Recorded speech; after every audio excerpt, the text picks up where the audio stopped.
Hey everybody, I am back in Michigan. I'm south of East Lansing on Hagedorn Road, and I'm here with my friend Scott. Say hi, Scott. Hi, Scott. Oh, hi, John. Sherry. Hey there. Morgan. And we're going to tell you about an event that happened before Morgan was born, before I knew Sherry, when I had just met Scott. Jackie is here. Jackie's witnessing this again. So Hagedorn Road comes south and makes this hard left turn. And the speed limit is 20 miles an hour. I had my very first public radio reporting job working at WKAR.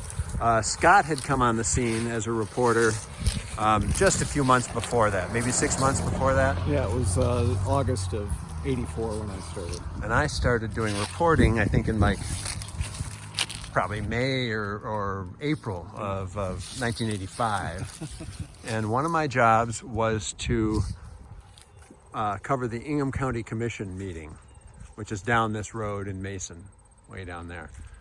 And I was driving down this road in a Mercury Link station wagon that belonged to the station. And I think I thought I was a good driver. So instead of going 20 miles an hour, I was going about 40 miles an hour. And probably right about here, I went into this ditch and rolled over. Maybe it was a little further. Maybe it was up here. Well, that's deep enough to roll over. And I rolled over and I crashed the station car. I totaled the station car. I was upside down. I don't know if you know all these details, but I was upside down and had to unbuckle myself and like crawl out the window like they do on a raceway. Right. This was probably an exciting event for WKAR, wasn't it? Well, to my knowledge at the time, or my recollection, we didn't have a lot of student employees or student reporters at the time. We took something of a flyer on you. You were a freshman, Yeah. I believe. And so to hire you in the first place was an adventure. I mean, we knew your dad and knew of your dad and Yeah. had talked with your dad for stories over the years. Right. So we knew you came from good stock when it came to wordsmithing, and so we knew that you could probably handle it, but we didn't have a road test for the job. And so I do recall when it happened. I was not involved in any of the negotiations of whether or not to fire you or, Right.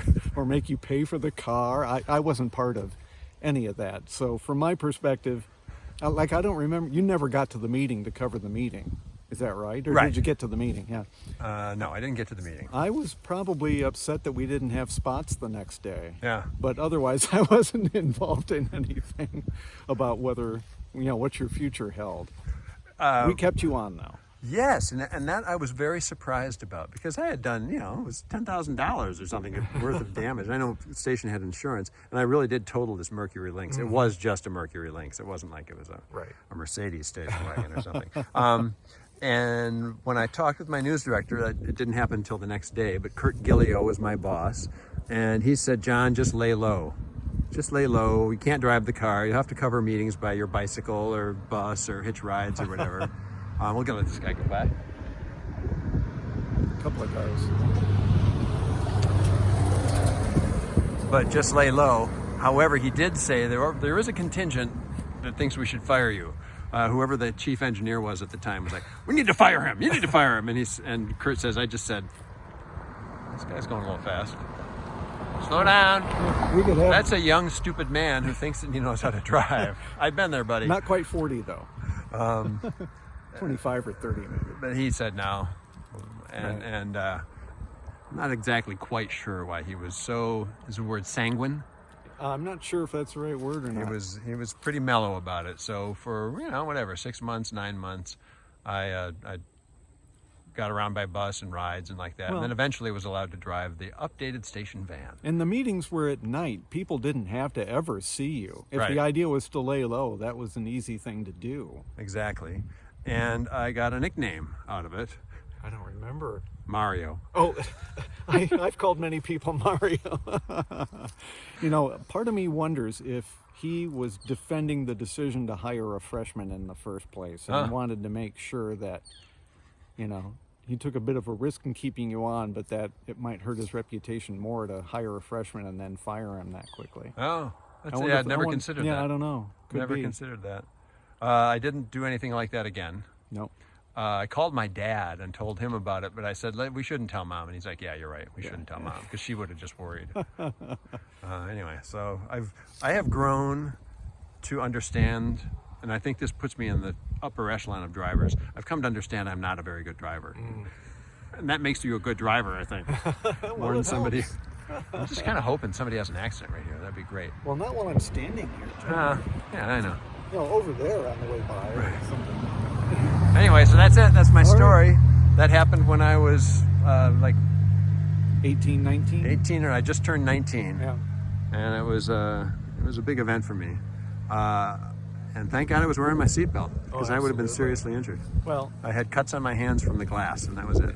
well, here's where I'm going to interject how proud I am of the career you mapped out for yourself after you left WKAR, and how glad I am that we're still friends. That's nice. Thank you. Thank you very Absolutely. much. Awesome. All right. Bye-bye, everybody. Thank you. Did you have any questions?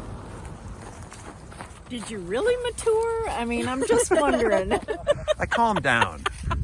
Isn't that what maturing is calming down? If you say so, then yes. Morgan, do you always wear your seatbelt? Always. Awesome. Do you drive too fast? I try not to. So, okay, all right, so you do. Hedging your answer, yeah. All right, anyway, cautionary tale for What are you, a everybody. cop? All right, see you guys. From Hagedorn Road on the way to Mason, John Raby, travels with Jackie.